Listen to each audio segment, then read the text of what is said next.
We're live. Welcome back, everyone. Gridiron, gridlock. What a weekend! What a crazy weekend. Oh man. Um, just to give some people time to tune in, uh, I feel like we should start with the head coaching news that came up Yes. last night, which is uh, that Kevin Stefanski was signed by the Falcons. Um, so, Ethan, how do you feel about that? I Should we mean, show the text thread? no, because I'll get hunted down by the Secret Service. Um, I my thing with Kevin Stefanski is he is an upgrade from Arthur Smith. I'm still trying to gauge whether or not it was the right decision to fire Raheem Morris. I think he took a rookie quarterback, got him some wins, and then obviously Penix Jr. got injured and Kirk Cousins stepped in. Kirk Cousins is one of the most inconsistent quarterbacks I've ever seen, and he was still just as inconsistent this year as he was in years prior with the Falcons. Granted, we don't have him anymore, so I'll take that. However, I don't know if Kevin Stefanski is necessarily an upgrade because, and Andrew Hurock said this in our group chat. Yes, he took the Bills to the playoffs, but other than Browns. that, I don't really know. Like what are Took the his Browns other? to the playoff. Yeah. Sorry, he took the Browns. What are his other major accomplishments? We'll see. We'll see how it works out. Like I said, they didn't hire Arthur Smith back, so I'll take it. I actually think it was a good hire. Raheem Morris's issue, in my opinion, was that he was a defensive coach, and the Falcons' defense, I don't think, was good enough to where it should have been this year, especially with a defensive-minded guy. Um, Stefanski has won Coach of the Year twice, so Yep.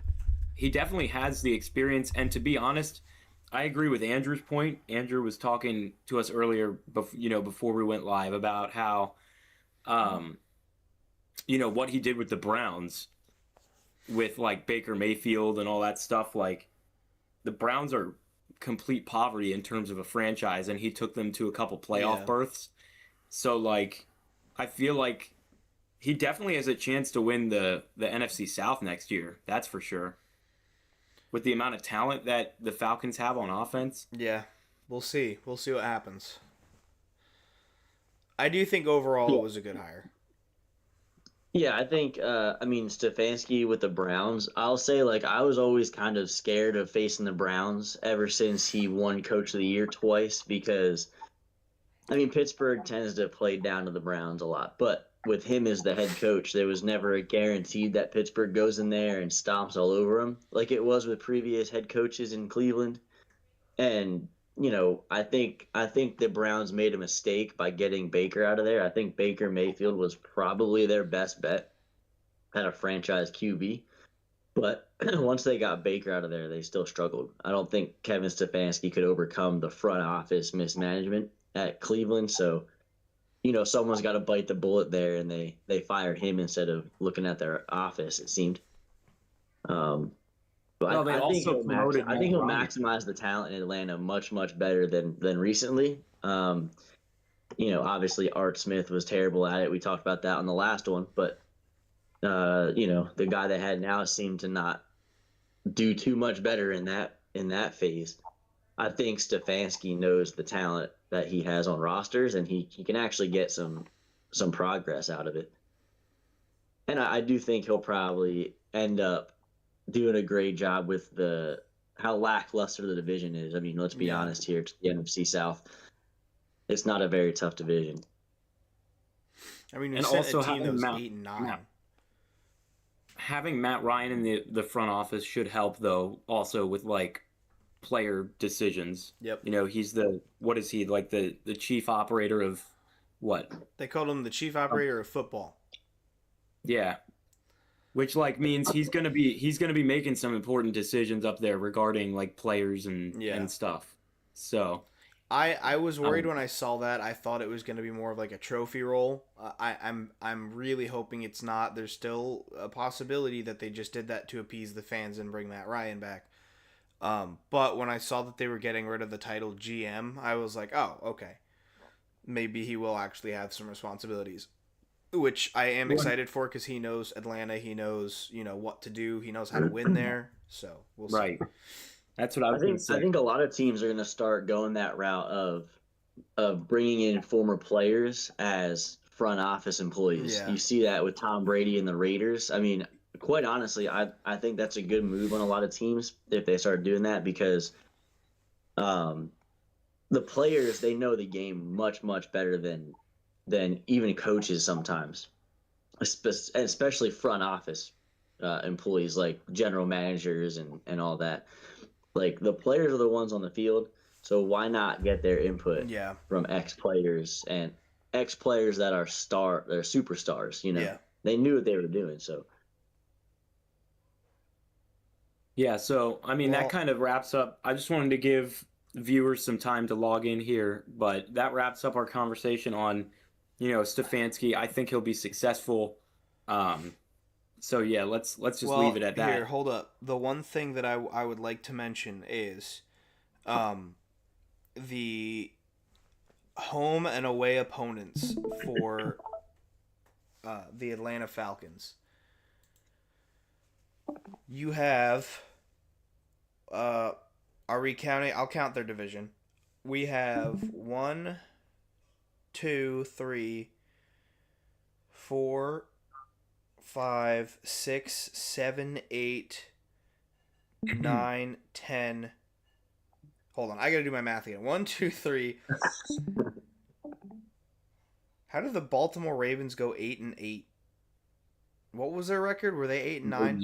8-9. Okay, Yeah, so 8 then 9. 1, 2, 3. Because they missed a field goal, bro. Yeah, 4, 5, 6, 7, 8, 9, 10, 11. 11 of their 17 games next year are against teams that had a losing record. Most of them are 8-9 teams because, 3 of the 4 teams in their division went 8-9, and the Baltimore Ravens were 8-9. But this is the Falcons' year. Unless all those other teams figure out what they were doing wrong, this is the Falcons' year. You sound like a Cowboys fan, dude. Yeah, I was gonna say. This is our year. We dem birds. That's what you should start saying. We dem birds. Yeah. Ugh. So, how about the Broncos Bills game last night? That was a wild game. Incredible. That was an incredible game. And here's what I will say is that the turnover battle is what lost the Bills the game. Yep. I'll just leave it at that because, Josh Allen throws 2 picks and he fumbles twice. And James Cook fumbles. Yep. 5 turnovers compared to the Broncos 1. And yet they still only lost by 3 in overtime. So, if they just didn't turn the ball over 5 times, if they turned it over 2 or 3 times, they probably would have won this game. Yep. So, we talked about all year, the Broncos, are they frauds? Possibly. They should have lost this game. This was Buffalo's game to win. Yes. I'm looking at it on the level of, are the Broncos frauds? Fraud, I feel like, is too strong of a term at this point. And we talked about this with the Patriots. They won a playoff game, so how much can we really say frauds? I will say, though, however, moving forward, the Bills had no one on their team except Josh Allen, and Josh Allen turned the ball over. Their best player turned the ball over 4 times, and it's the only reason the Broncos won. It's impressive that the Broncos were able to keep up with the Bills. However, they barely won, and the main reason they're scoring points, Bo Nix is no longer playing for the rest of the season. So, they're the 1 seed now, but they are going to have to fight for their lives to get to the Super Bowl and to win it. This is the perfect example game of our conversations from the last how many weeks about the Bills only being as good as Josh Allen goes, and the Broncos having squeaked by most of their games and being pretty fluky. This game made a beautiful. It just wrapped it up nicely and put it under the tree about what we've been talking about for weeks Yeah. now. Like the Broncos once again squeaked by in overtime by 3 points. Yep. And again, like Santoro said, and Ethan, you probably said this too, but literally just because of the turnover ratio. And if they didn't have that turnover ratio as big as it was, they would have lost by a landslide. I'm not I saying, want Yeah. to show the I'm not viewers. saying it would have been like the night game landslide, but they Look at probably would this. have lost by 2 scores. I just want to show the viewers this. Look at the screen. I mean, Buffalo dominated in every offensive stat possible. Yeah. Except passing yards. But look at their rushing yards. They didn't need to pass. They didn't even need to pass the ball 200 some yards. They almost rushed for 200 yards. Yeah. So it's like, they completely dominated pretty much every aspect. And Ethan, you were saying, you're impressed that the Broncos, kept up with the Bills. And it's because they got so many short fields from all these turnovers. Yep. The expectation then for the Broncos is, that they score those points, which they did to their credit. But also, you can't be giving the home team all these opportunities by turning the ball over. I would really like to talk about the post-game interview that Josh Allen had. I don't know if you guys saw this, but he was like actually crying, and he was like, I feel like I let my team down. And I don't want to say he did because that makes me sound like I'm insulting him. I do think he is the reason that the Bills lost that game, though, because I mean, one of those turnovers doesn't happen, it doesn't go to overtime. One of those turnovers happened, the Bills are up by 3 with like no time left. And then a couple of his teammates responded. I saw another one of them crying, being like, he didn't let us down, like it wasn't his fault. I don't want to say it was his fault because he is Superman. Like, he is the only reason that the Bills got to where they are now, but he's also the reason that they are not playing in the AFC Championship. Also, the Bills' run defense was insanely good this game. The Broncos didn't even really try to run the ball that much, but when they did, they didn't really get very far. Yeah. So. Yeah, I was gonna play a little bit of devil's advocate with like the whole turnover thing too. Like, I know I've said it myself, so I'm gonna be kind of hypocritical here when I switch gears on this. Like, defense is still a part of the game, so in a way, like, okay, props to Denver's defense for causing turnovers. Maybe maybe we can talk about the one that happened at the end a little bit and what we think about it, but like including that one as an interception, okay, you can not include it if you want to, but it still counted in game statistics as an interception. The defense did their job against Josh Allen. They caused turnovers, gave their offense a short field. That's what your defense is supposed to do. In the perfect realm of a defense, that's what you do. You stop the team from scoring points, whether that's making a punt or cause a turnover. And they did that. Whether or not it was their own doing or Josh Allen having a bad day, that's to be determined by whoever watches the games and analyzes it. But you do have to give props to Denver's defense, as fluky as we think they are. They did do their jobs. So I don't want to discredit them too much. They are going to the AFC Championship. Yes. I don't think their defense is going to have another day like that against their next opponent, but we'll see. Did you guys see the fumble right before halftime? Josh Allen, he like kind of threw it, like it wasn't a throw, but like he was chucked like, it down. In the process of getting, but like you can't do that right there. That's 3 free points that Josh Allen gave them, and I would argue that was like an unenforced turnover. Like, that wasn't something that the Broncos did right. That was just something that Josh Allen did wrong. So like, some of those interceptions, sure, the Broncos, good defense. Their defense has been what has carried them all year, I would argue. I mean, in all these close games. I had no stake or caring in this game other than the fact that, we all predicted the Broncos to win, so I was kind of like, for the sake of our podcast, go Broncos. But I, as someone who was rooting for the Broncos, holy cow, the refs... Like, I mean, yes, the turnovers were a big factor. Yes, the Broncos' defense were a big factor. But I think the third biggest factor were the refs. They were horrible for both sides of the ball. Yeah, I mean, they're always bad in every specifically game. For the Bills. I mean, that one play where the Bills receiver was on the ground with the ball, pretty much, and they counted it as an interception. And then the two passive interference plays where one was egregiously worse than the other, but they called it on the Bills instead. And, I think looking at stuff like that, it's the same in baseball. I don't know how it is in the NBA because I don't watch that, but baseball and the NFL, all I'm seeing nowadays are how bad umpires and refs are. So anyway, that's a whole other thing. But I will say there were three big factors that play into the Bills losing. I think the biggest one was the turnovers, whether it was caused by the Broncos defense or Josh Allen. I think the Broncos defense absolutely contained probably the best quarterback in the NFL right now. And then I do think the refs played a little bit of a part in the Bills. Maybe not loss, but I don't know if the Bills would have gone to overtime if those two calls were different. Well, yeah, number one, you shouldn't rely on referees. Yeah. When you're trying to win a game. But number two, even that sketchy interception at the end, like I actually was just I have the NFL Network on next to me. They're actually showcasing that. I was just watching it while you're talking about it, ironically.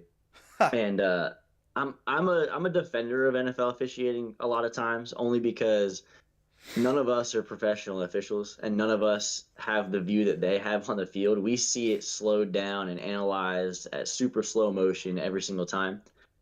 It's a lot harder to make calls in real time. Yeah. But then even when you slow it down, you still can't always make the right call because there's so much movement even in a slow motion replay. The only reason that I can think as to why they still ruled that interception is because he did not survive the ground with possession. Yeah. So if both people have their hands on the ball, one or both people would have to maintain possession of the ground, and in that case, the tie would go to the receiver. But in this instance, it did not end up as a tie. It ended up as the ball being ripped out of the guy's hand as he went to the ground. Right. So that's the only way I can think of the officiating ruling that correctly is if they deem that there was not total possession on the ground. And hey, here's the thing. When two guys, it's almost like a fumble scrum. If two guys are fighting it, you can't really make that call until someone has it. So I'm also going to say this. Which I agree with you, by the way. I think it was I know like the call, like that's a big deal, whatever. I do think it was the right call. I'm going to say that, the Bills would have ended up punting anyway. It was a glorified punt. If that ball had not been caught, they would have punted. So either way, you get essentially the same outcome as an incompletion in that rate. But then, the Bills defense, all those penalties that now you could argue like some of the DPIs, whatever. But the Broncos were picking on the Bills secondary, which is kind of depleted. It's kind of a mess. Their run defense, was great all game, but they got picked on, with their secondary throughout the game. So, if I'm looking to the Bills' future here, I'm looking at a couple things. A, I'm actually not firing Sean McDermott. No. I'm not doing it. Because who's your better option at this point? Nobody. You're not Raheem going to get Morris. a better coach right now. Yeah, okay. You're not going to get... Mike Tomlin. Here's the thing. You have the best QB in the league. James Cook, amazing running back. And also Dalton Kincaid, he's a great tight end. Yeah. They just need receivers. They just need a receiving threat, a legitimate receiving threat, and their offense is complete. Yeah. And then on the defensive side, all they need is a better secondary. Their run defense this year has actually been pretty good, especially in the latter half of the year. I know early on in the year they were getting torched on the ground, but as the season went on, they got better, against the run. So I'll give them the benefit of the doubt that they're on their path to becoming a better run defense. But, they need secondary and they need a receiver. And then maybe like another defensive lineman. That's it. Like they don't need a lot. They really don't. So are they a contender next year? Yes. That's my answer. I love how you were like, they don't need a lot. They just need this and this and this. Well, just three things. Yeah. What do the Falcons need? More than three things? Well, see, here's the thing. I don't think they do. Caden Ellis is proving himself as a linebacker. They've got a great run defense. They were top 10 in the league in both run and pass defense. I think their offense is insanely high powered. They just need a quarterback that, is consistent. I think that's their only need, is a better quarterback. We'll take Josh Allen. He'll have better success at Atlanta. I'm just gonna say this, like for the Bills' future, absolutely. I think they'll win the division next year. Yeah. That's what I think. As long as they address their needs, which is the three things I talked about, I think they will. All right. Moving on. What do you think, Andrew, about Bill's future? Real quick, just to get your thought. I think. Well, I agree with you. They don't need to fire their coach. I'm never a fan of firing coaches for losses, especially losses like that. I think McDermott's a fine coach. Like he's gonna work that team how he's been working it for the last 7 years. They made the playoff. Yeah, like how many years in a row now? You can't fire somebody for that. The problem with looking at playoff success in my mind is that teams change a lot when it's a one and done type of atmosphere, like win or go home, so to say.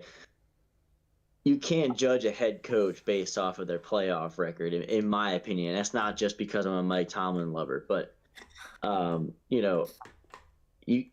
get the best of teams when the playoffs hit, and you never ever know what new wrinkles they're going to add to their schemes. You never know what players you're going to have unavailable. Like look at the 49ers.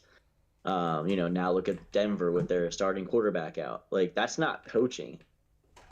Like you can't help what the other teams are scheming for and what your players are health wise, and you certainly can't help the officiating on a certain game. And again, I don't like to blame officiating, but I think Sean McDermott's going to be fine as their head coach for a while. There's no reason to panic as a Bills fan, other than the fact that the playoff success has never gotten you to the Super Bowl.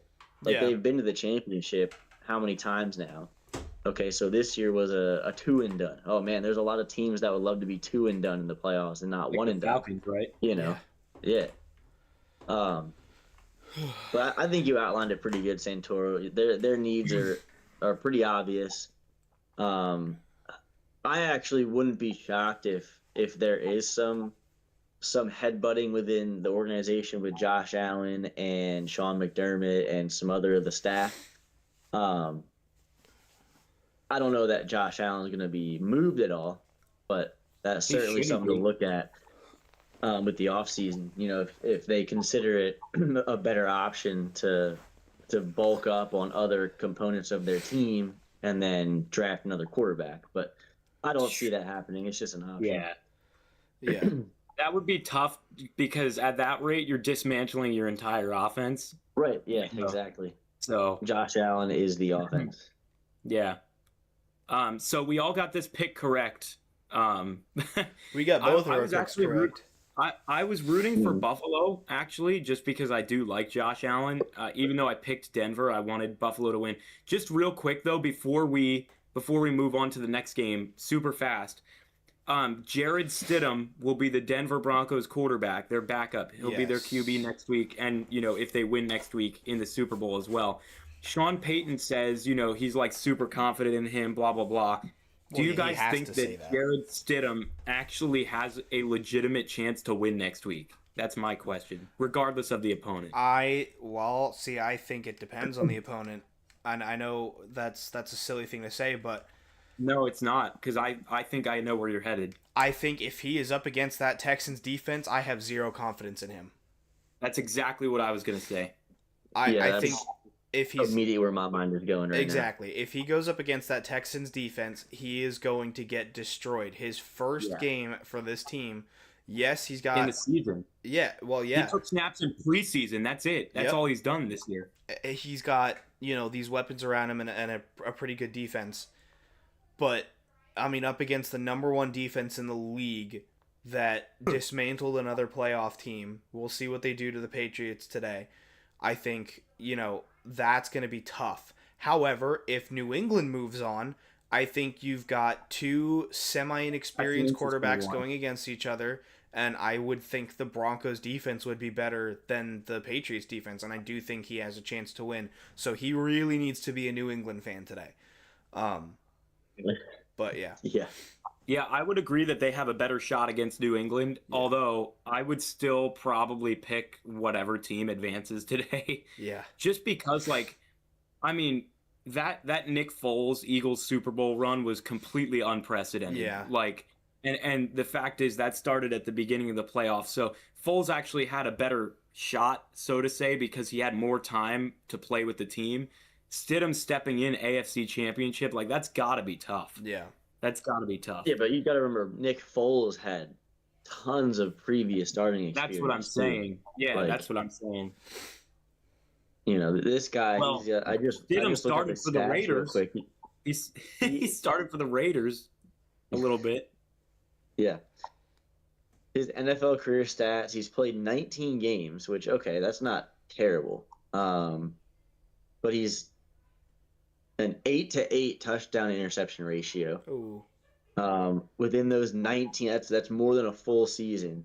He's only thrown for 1,400 yards. Ugh. You know, and obviously I don't know how much he started and how much he's backed up in those seasons, but you think with almost 20 games in, you'd have more than 8 touchdowns. Yeah. And more than 1,500 passing yards if you're a quality starter at one point.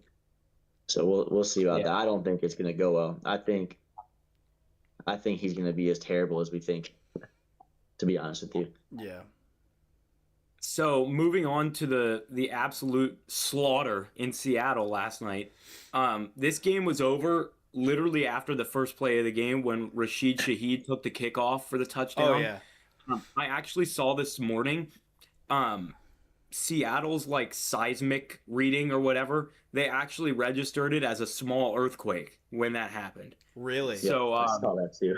yeah, the decibel level must have been insane.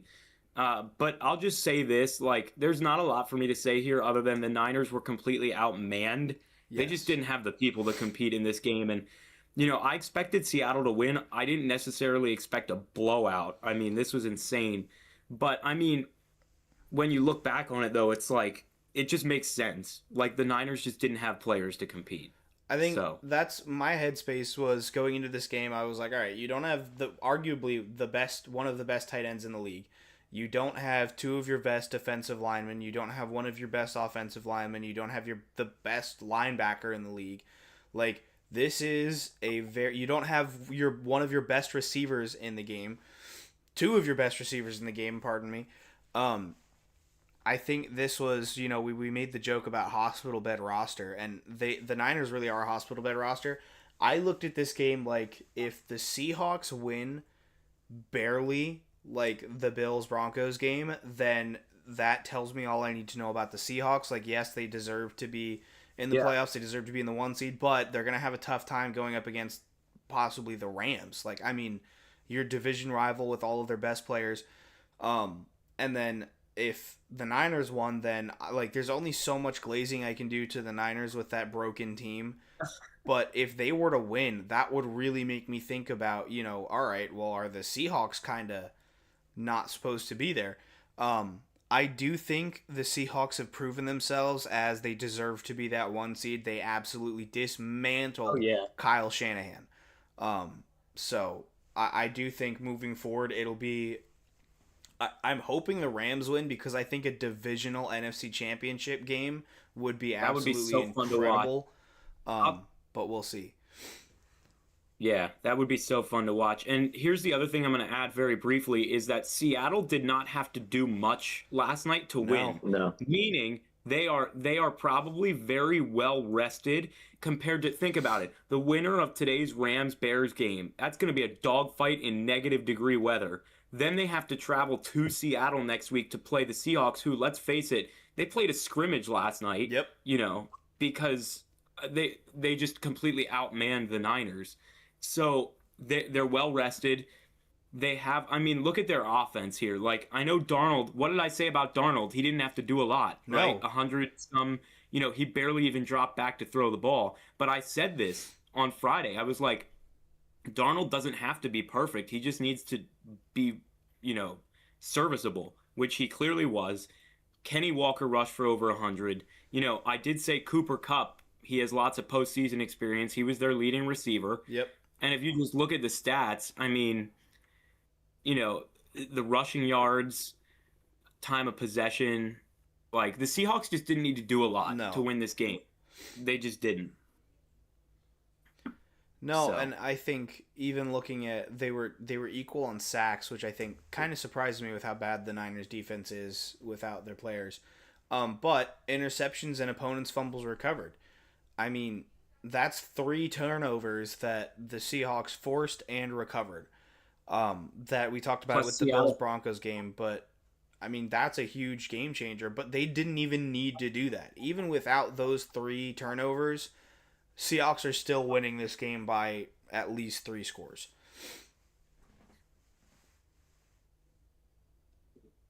What are your thoughts, Andrew, on this game? I think I just echo all your thoughts. To be honest, I'm sitting here thinking about like scrolling through the same stats that you are. It's like it just seems like the Seahawks really didn't have to do anything to win this game, Yeah, and like But that and shows you how dominant they are the too. score kind of implies that 41-6. That means they were just cruising. Um, I don't know. I can't really pinpoint the biggest problem other than the fact that Seattle didn't have any injuries, really. Like, I can try to yeah, imagine if they had George Kittle out there or if they had their entire defense out there. I still don't know. I still don't know if they would have won, but it definitely they would have scored more than 6 points and not given up 41. yeah. And Um, I think but that is telling. I think the offense, the Seattle defense did an astounding job. I do think you add their, I forget which it might have been Mikael Williams or something like that, and then George Kittle back onto the Niners offense. I think that opens Purdy up to have more time in the pocket. I think it opens up more holes for CMC to run through, and George Kittle is always a viable target and a viable blocker for the running game. yeah, So I do think they put up maybe a touchdown or two, depending on how much time Purdy has in the pocket. But that still doesn't account for 41 points for the Seahawks. Now, if you add all of the Niners' defensive players back in, that's a whole other story. I mean, that run game they would not have gotten 178 yards, and Charbonnet would not, or what is it? Was it Walker or Charbonnet Walker that had got? like 100 and yeah, Walker had like 100 some rushing yards. Yeah, and whichever one of them it was that got 3 touchdowns, that's not happening when you have Well, Bosa. Kenny Walker. Yep, Yeah. that's not happening when you have Bosa, Williams, and Warner back on the defense, the other side of the ball. I mean, I do think it was the Niners' defense. If you bring those players back, this becomes a closer game. But then they don't have yeah. enough players on offense to do anything with, and vice versa. So I do think the Niners need to figure out how to not injure their players, whether it's the power plant right next to their thing, or they just keep God. sacrificing players to the blood god to keep CMC healthy. Um, they need to figure out what's going on with injuries, because it's way I too also many think injuries that for one team. it is, but other teams have overcome injuries Yeah, all year too. Like, I also think that Mike McDonald and company, they just completely outcoached and outprepared the Niners. yeah, I think the Niners came in here on that high from beating Philly in yeah, Philly, and they just kind of went on cruise control a bit and thought, oh, well, we did that. We only lost George Kittle. What's one guy really going to do to our offense? yeah, Well, you kind of saw it. So, and like you said, like the blocking is imperative with their offense when they utilize their tight ends. And when you take out George Kittle of that equation, it's no wonder why they couldn't run the ball effectively. What was their rushing stats? That was, let me see. I mean, McCaffrey did not do much on the ground. Yeah, They had 108 total, 108. So that's and not bad. a But how lot of much it of was that was Brock Purdy. McCaffrey? How much of it was Purdy Brock, rushing? Brock Purdy was their leading rusher. If you take a look Yeah, at okay, exactly. So 37 he's yards probably per run. scrambling anyway. It probably wasn't a Yeah, design QB run. no, Um, yeah. that yeah, they shut down the Niners game plan, whatever it was. yeah. So I that will was also the say biggest takeaway. we like to do like in regards to the future of the losing team. Oh, I here's what I'm gonna say. I am actually kind of scared for the Niners' future, and here's why. Great coach, not worried about the coaching staff at all. I'm not actually worried about Brock Purdy either. He'll be okay. What I am worried about is that the Niners roster as a whole is getting very old. yeah, Kittle's old. McCaffrey's old. Um, Trent Williams is old, right? You got all these like Hall of Fame level players who are close to retirement in the next, could be 2 years ish. Yep. But I see them, losing some of their effectiveness in the next, year or two. And, the defensive side of the ball has to get healthier. I do feel like the Niners need, well, obviously to be healthier, but maybe like some secondary help. They lost some key players to the Denver Broncos last offseason, right? So it's like they need to bulk up on their defense a little more. But offensively, wide receiver, who knows what's going on with Brandon Ayuk. So the Niners could do with another receiver. Because we talked about Ricky Pearsall the other night, and he did nothing last night. Yeah. He was targeted like twice. Yep. They just need, like, Jawan Jennings is great, but they need another receiver. And then they need to bulk up on the defensive side. Otherwise, they need to start thinking about, who's McCaffrey's replacement? Who's Kittle's replacement? We need to draft some younger offensive linemen. Like, they actually do have a long list of things that they need to do, just to consider like how old their roster is. Yeah. With how much they've succeeded lately, they don't exactly get good draft position either. So that's going to be kind of hard for them to draft any decent talent in those positions. Like, realistically, how many wide receivers and running backs do you draft that are instant starters? There's pretty few of them, unless they're like top 10 maybe. Because even first round talent doesn't always pan out to be starting material on day one, So that Right. will be interesting to see if they can actually manage to replace those guys. Because also McCaffrey had an insane year this year. I feel like he's due for regression next year, not because he's not a great player, but just because of the workload that he had this year. I mean, and he's already injury prone anyway. Like, he's Right. gonna have a rough next year. So I could see McCaffrey going downhill, Kittle going downhill. I'm just worried about their older guys.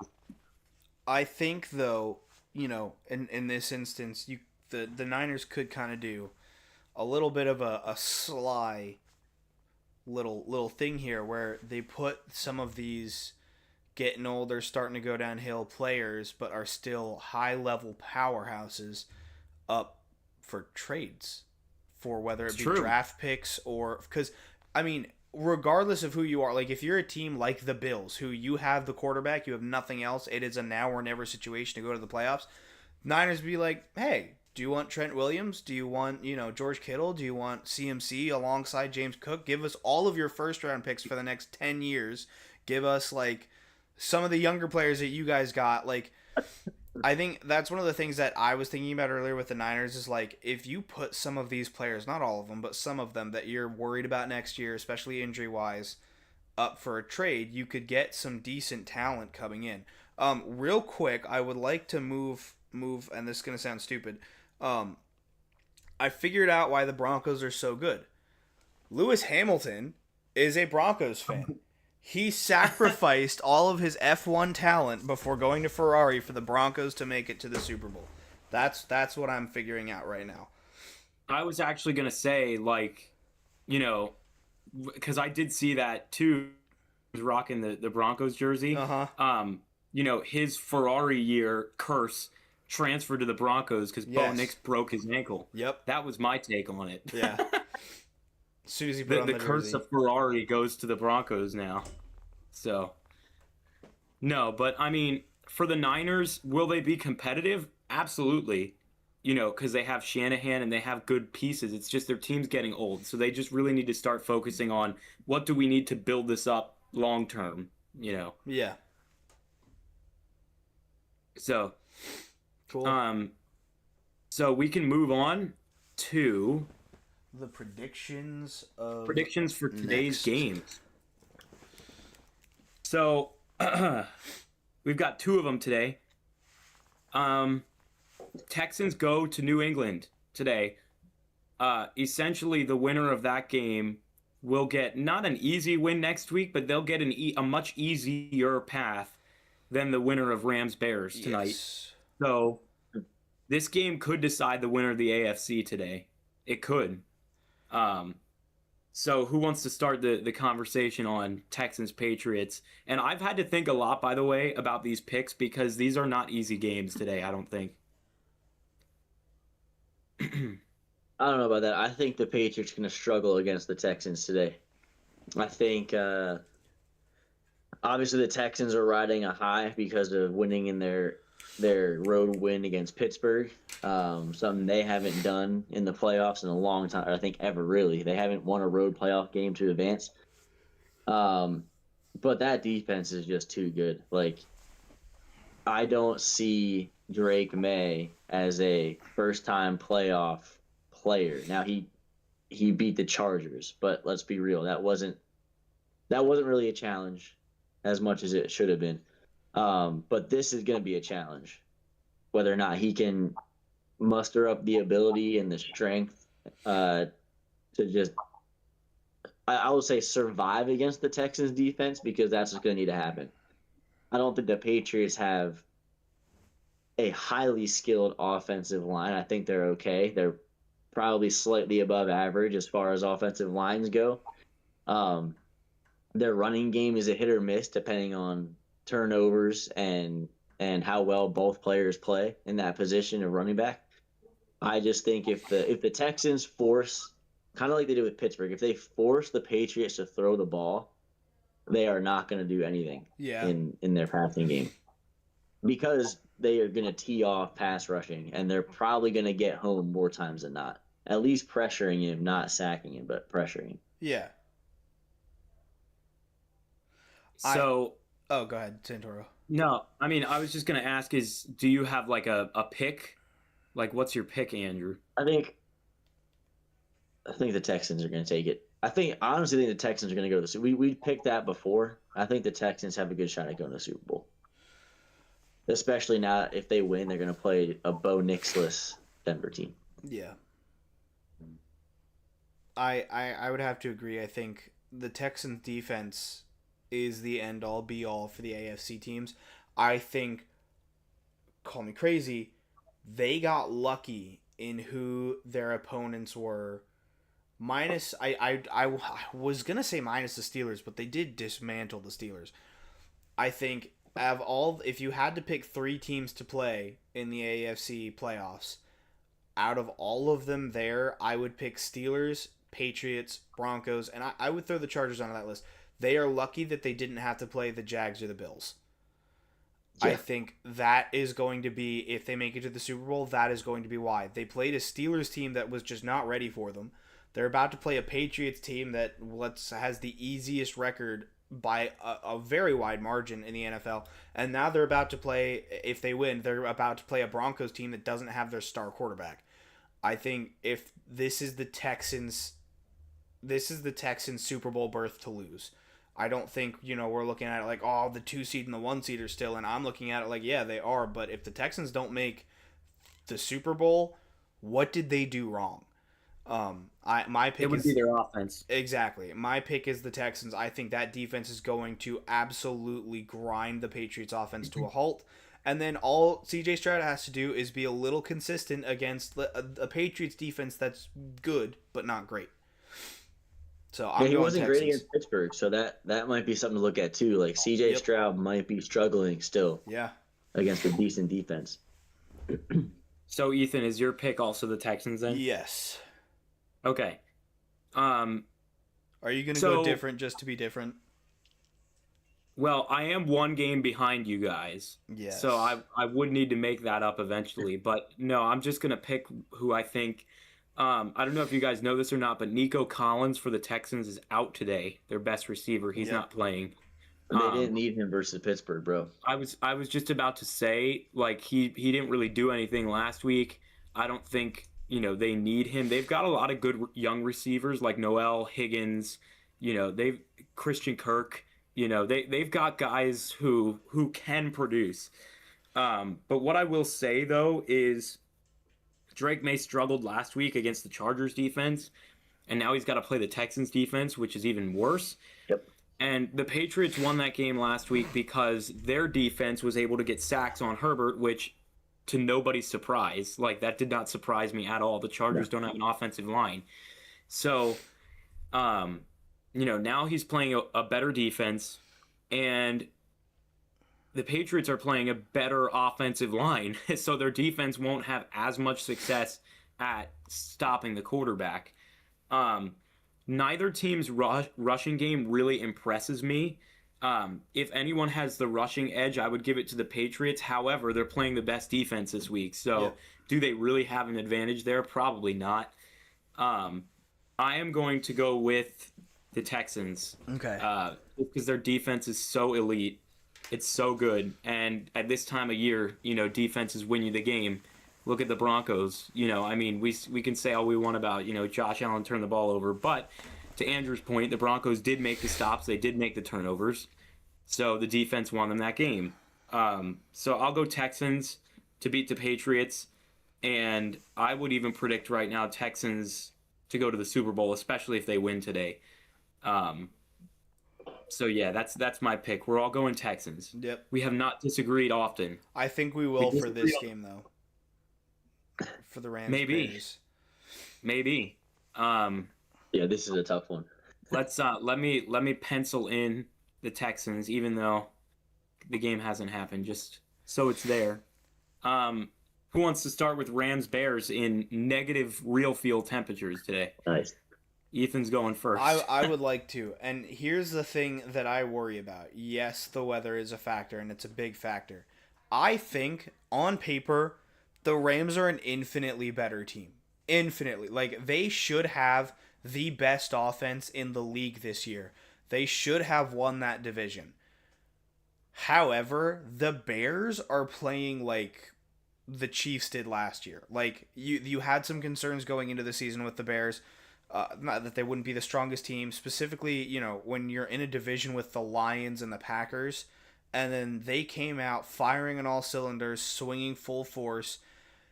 I think if it weren't for the negative real feel, I would pick the Rams because they should win this game. But they barely squeaked past the Panthers. They have not been firing on all cylinders since the start of the season. And they're going to struggle as a Los Angeles team going into negative real field temperatures.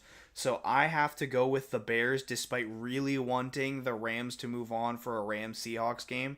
But I trust the way the Bears have been playing more than I trust the way the Rams have been playing. So I will be going with the Bears. Yeah, I think I'm gonna go the Bears too. I think mostly just based off of the negative temperatures. Yeah. I can't see.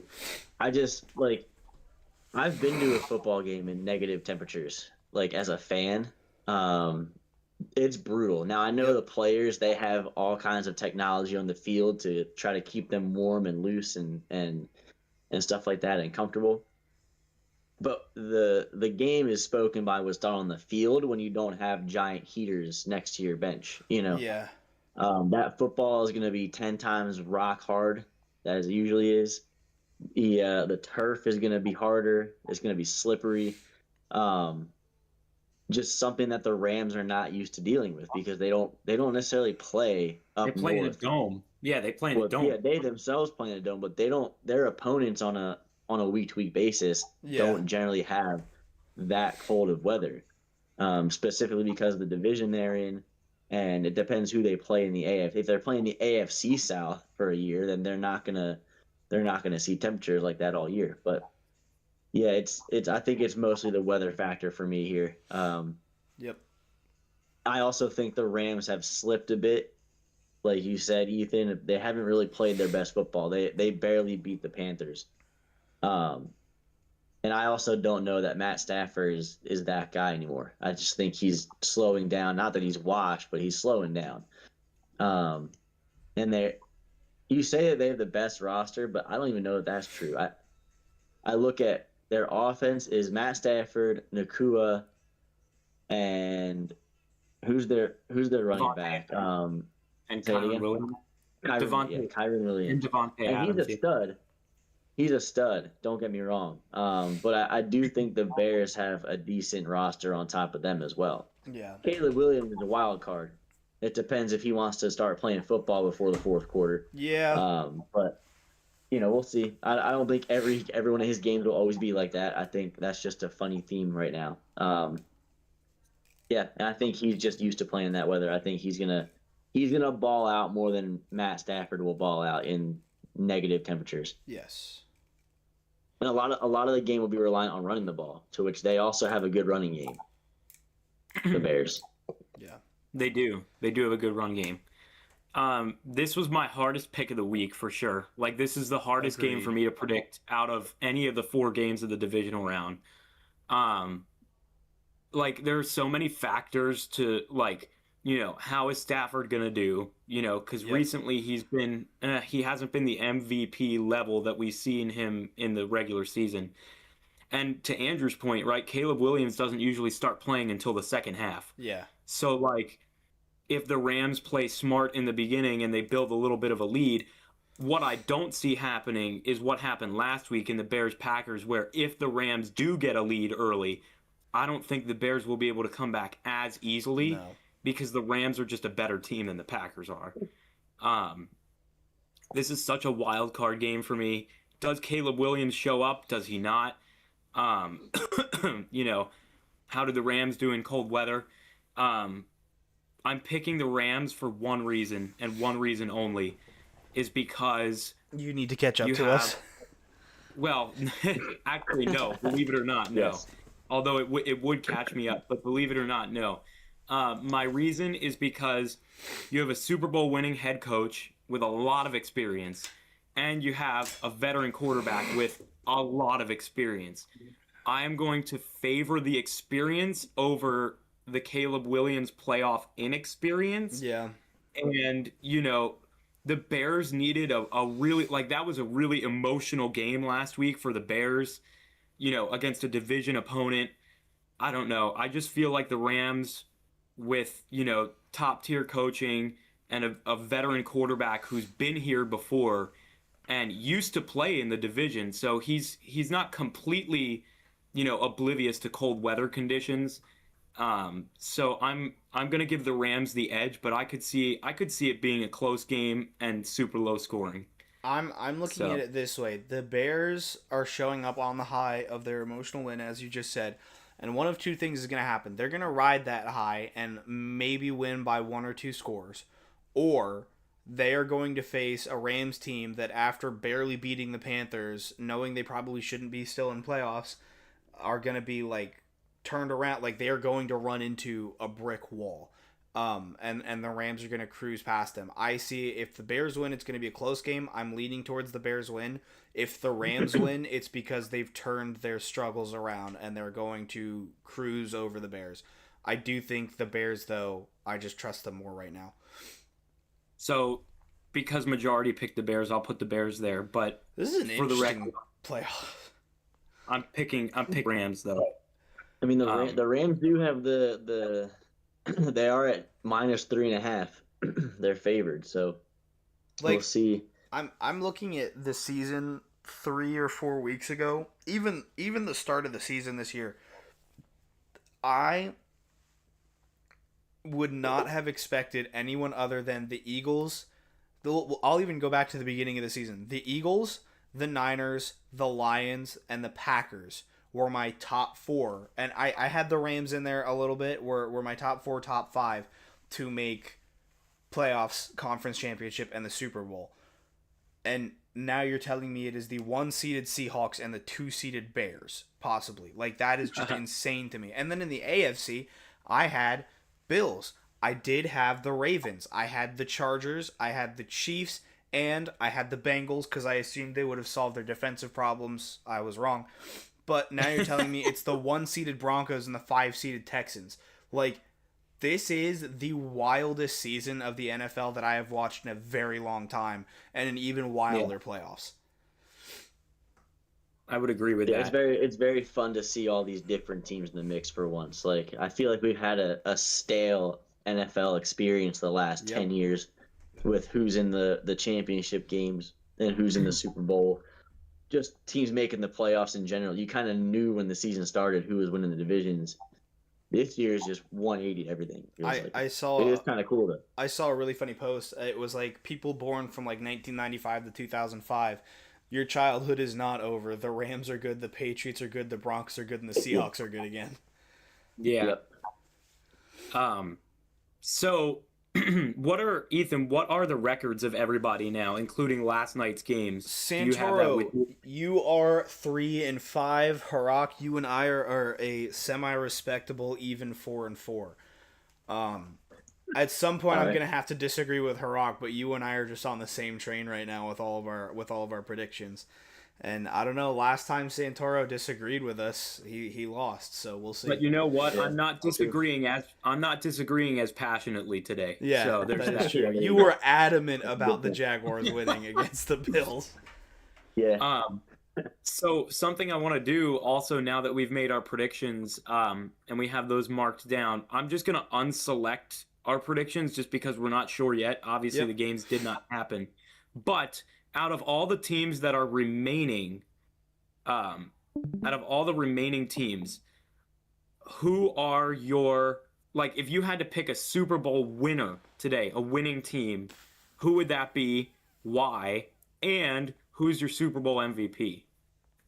Big question. I mean, there are how many teams left? 6. There are 6 teams remaining. So out of the 6 teams remaining, who could you see? Who's your pick now to win it all? Why? And Super Bowl MVP of that supposed game? I got it. It's going to be a Seahawks-Texans Super Bowl. Seahawks-Texans. Seahawks win it, and call me crazy, their MVP is going to be either Charbonnet or who's their other one? Walker, right? Yeah. It's gonna be either Charbonnet or Walker because they have been carrying that Seahawks offense. So I don't think it'll be a quarterback, especially because with Sam Darnold at the helm, there's no way he gets MVP. If he does, I will eat a shoe on the next podcast. Well, you may be eating a shoe. Mark it down. Mark it down. Is it a worn gym shoe or like a brand new shoe? We'll see. No. Here's what it's gonna be. I'm gonna order for him like a shoe made out of chocolate, and he has to eat the whole thing on stream. Deal. All right, yeah. You know what? If Sam Darnold gets Super Bowl MVP, not much of a punishment. I will order a shoe made of chocolate and fill it with like marinara sauce or something stupid, and then I'll eat it. Why would you say that? Why would you say that? There's got to be something. Yeah, there's got to. You're just giving me chocolate. Like chocolate. I was gonna say, you're giving me chocolate for getting it wrong. No, I'll eat a chocolate shoe without losing a bet. Hand on heart. A chocolate shoe filled with marinara. Hand on heart. And it has to be finished by the end of our stream. Right hand on God. I will. If the Seahawks. Is this what the podcast has turned into now? Yes. If the Seahawks get. Oh boy. If Sam Darnold gets Super Bowl MVP, I will fill a chocolate shoe with marinara sauce, and then during the next podcast, which will most likely be about the F1 testing, so it's mostly going to be me anyway. I will chocolate shoe. That's my question. Well, I'm sure there's a chocolate shoe. I'm sure you can buy one. I mean, maybe. But yeah, I will do that. I will drink the marinara sauce and then eat the marinara covered chocolate that's left over. Ew. That's gross. Yep. All right. So Andrew, do you have a prediction? I think I'm probably gonna go the same route as the teams. I think it's gonna be the Texans and Seahawks, just based off of how recently they're both playing, and it depends how depends how they play today for the Texans. But going all in on the Texans defense. I actually would. This would be a bold move, but I would put the Super Bowl MVP. It's going to be a defensive player, I think, because from Houston. Now I don't know which one. I'll be honest. I can't really specifically say that, but it's going to be probably one of those edge rushers. Yeah. One of them is going to cause a huge sack fumble. Maybe even return a fumble for a touchdown again, kind of like they did against Pittsburgh. Yeah. But that'll be mine. I'm gonna go with the Texans winning, and a defensive Super Bowl MVP. which obviously doesn't happen too often, but it could happen. Yeah. So I'm not doing anything though if it's not the case. So I'm not eating a chocolate shoe. I'm just making a pick. Yeah. Okay, so I kind of have two, which kind of sucks because it needs to be one. So I'm gonna make it the one that I think is more likely. I'm gonna go Seahawks versus Texans, which my goodness, that's what it's looking to be if our predictions are correct. I'm gonna take the Seahawks to win and Okay. Super Bowl MVP. I don't think would be Sam Darnold because he would have a tough time against that defense. I'll say Kenny Walker, running back, Super Bowl MVP. All right. So you're kind of on the Because same mindset as Ethan there. if Seattle is going to win that game, they need to win the ground game. They're not going to be able to throw the ball that much against Yeah. that team. And I mean, we saw success with the Steelers' run game last week, and then they just kind of abandoned it. But Basically, they abandoned it. They overthought it, but yeah, other teams aren't going to do that. That's my thing. Is they're not going to overthink it like Pittsburgh did. right. They're gonna run what works, and they're And going to and hopefully put some pressure on the Texans. Like the thing is, if you're rushing against the Texans, you're going to succeed because oh yeah, their weakness is the middle of the field. Their linebackers are not that good as far as let's see. At least it seems at run stopping in the middle. right. They are good at the outside zones or stretch plays. They have a lot of good pursuit around the edges there, but that's also the strength of their defense is their edge rushers. So if you're running up the middle, creating some space with some good blocking and getting to that second level, their secondary is not going to make tackles in the middle of the field. Chunk away Yeah. 5 yards at a time. That's a pretty good recipe for success against the Texans because once you have to pass the ball, then that's where the Texans are comfortable. Oh yeah. That's where they pin their ears back. That's where their two edge rushers Yep. salivate at the opportunity. And their secondary is very their good at secondary passing. is great at covering. Like I don't know Yeah. how many swatted balls or bang bang plays that they've had all year, but just watching them a couple games and even against Pittsburgh last week, they are good at deflecting the ball away. So Yeah. So Ethan, just to recap, we'll go through super quick. Like Andrew, what was yours? I took the Texans and some form of defensive MVP because of one particular play that might happen. I don't know Yeah. what, but And I took Seahawks Texans. I have the Seahawks winning as Super Bowl MVP, Kenny Walker. However, I would not be surprised if it were JSN or believe it or not, I could see Cooper Kupp. I could see it. I know he's old, but like he has the Super Bowl experience, Yep. you know. So, but I do think right now, if we look at this realistically, who has the easiest path? I'm taking Seattle. They didn't really need to do much yesterday to win. They're well rested. They're at home. They won't have to play in negative weather in a dogfight.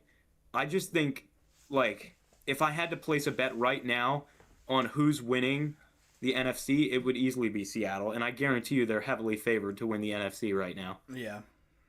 So, that would be my pick.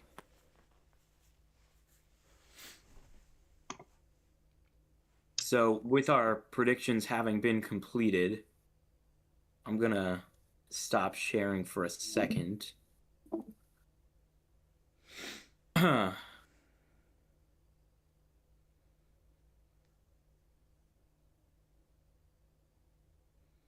still looking for chocolate shoes online. Chocolate shoes. There's got to be one. There has to be one somewhere. Oh, interesting. New York Giants. I'm looking up some headlines right now. NFL headlines. Brian Daboll is interviewing with the Chargers for the OC position. Oh wow. So that's interesting. Interesting.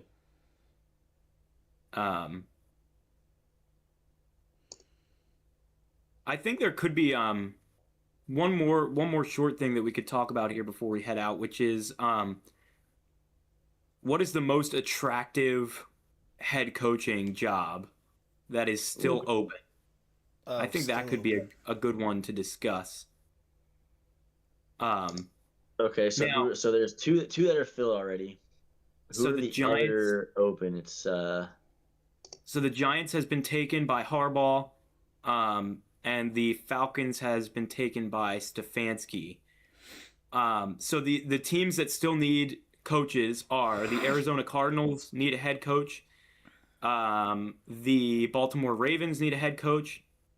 The Cleveland Browns, the Las Vegas Raiders, the Miami Dolphins, and the Pittsburgh Steelers and the Tennessee Titans. So there's actually a lot of teams there's a lot. that need a head coach. I'm torn between Steelers and Ravens.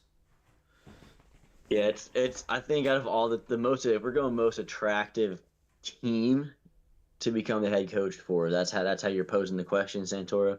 Yeah, like if you were interviewing for these head coaching jobs, which would be the one that you would want out of all those? Yeah. I think so. Here's my. I mean, I guess you can do whatever you want as a head coach unless your front office gives you strict instructions. I'm gonna go with Pittsburgh over Baltimore because I think both of those, like Ethan said, are the two best options for any coach wanting to just go in and succeed right away. I think Pittsburgh is probably the most attractive just because of the overall talent, especially on the defensive side of the ball. You've got those star players. As long as they're willing to stay and play without Tomlin, that's yet to be seen. And the other thing about that is they're cleaning house. So whoever comes in as head coach, they're going to get to put whoever they want in place. Yep. In any coaching spot, any situation, any coordinator, all the way down to like the water boy probably. Yeah. Like they're going to be able to do whatever they want. And I think that's pretty enticing for a head coaching candidate. Like I said, unless the Rooneys and Omar Khan, the GM, unless they have strict intentions of limiting power of hiring after they come in, which I don't think happens. Yeah. I'm pretty sure any head coach is going to want to come to Pittsburgh, especially because of the roster and the coaching staff refresh, I'll say. Yeah. Well, for me, I'm gonna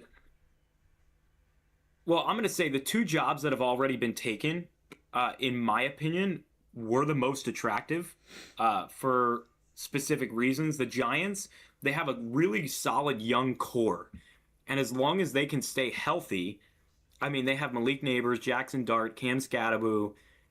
On the defensive side, they have Abdul Carter, who's going to get better. Yep. They have Brian Burns on the defense. Their defensive line is actually crazy good, and they do have some pieces on defense as well. And let's be honest, the NFC East isn't exactly a mammoth of a division. No. So it is possible to win the NFC East for sure. And then also the Falcons being in a really sucky division, but having all those really good pieces, that's an attractive job as well. So both of those have been filled though. Yeah. So I'm gonna say the Baltimore Ravens is probably the most attractive to me because you Please have Lamar. don't say because of Lamar Jackson. I'm gonna jump through the screen and wring your neck if you say that. Well, you have Lamar Jackson. Oh And, God. It's probably the best roster remaining. So like if you want to win games, you go to the Ravens. But I'm going to give you an interesting one that maybe you might disagree with. The Raiders. Because they have a solid young core offensively. They have Brock Bowers, Ashton Genty, and they're getting Mendoza with the first pick. So you're getting a franchise QB. They're getting Mendoza. Yeah. Well, yeah, that's who they're going to select. Mendoza.